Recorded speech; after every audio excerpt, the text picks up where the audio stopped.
Njore ya Kenya Kwanza etongeretwe ni munini wa RUTO RIGATHI Gachagua ni batonyete ntukwejirika thetuneka MERU kugambia kari gutonyithia kura achiaoka thetine kia Kenya Kwanza kiri kithurano kia mweri jwa inana jotwitite. Gachagua nonekete gutariria mawira neza kambe ao kiri Mukenya nawe RUTO rotongerete kampeni cha Kenya Kwanza rutererwa Western nonekete kumeneria Raila Odinga akiuga noka agotumira kambuni cha uthundhuria guchiguna gisiasa Gitenio kau Raila Odinga na kaburi yawe ne bakinyete ntere cha Taita Taveta na kugita michemanio mwanya mwanya ya gisiasa ende gitenerere katwambe tuone uria gwatinda ntere cha Western.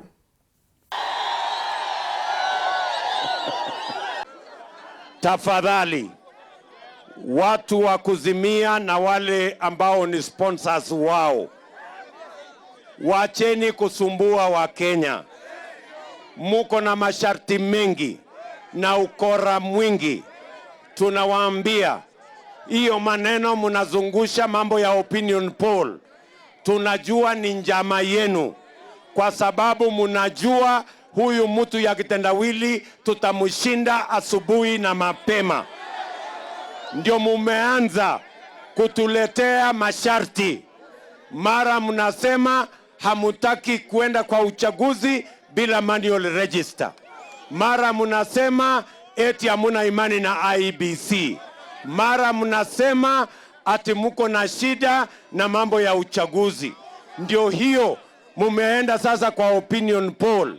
Munajaribu kutengeneza opinion poll ndio tukimshinda huyu mtu wa kitendawili alete fujo Kenya, kwa sababu anajua tutamshinda asubuhi na mapema. Mimi nataka niwaambie wale wote ya kwamba hiyo njama yenu ya kutengeneza opinion poll eti alafu tukishinda huyu mtu wa kitendawili na margin kubwa muanze kusema opinion poll ilikuwa inasema.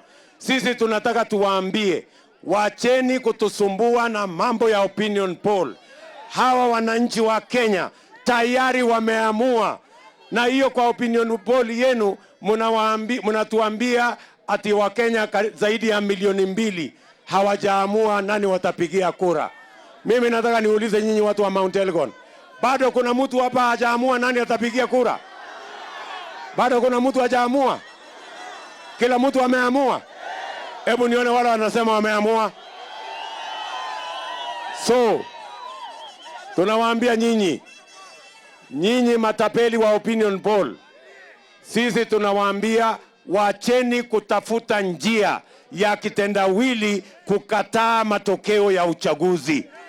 Wakenya wameamua tarehe 9 mwezi wa 8 kuna uchaguzi.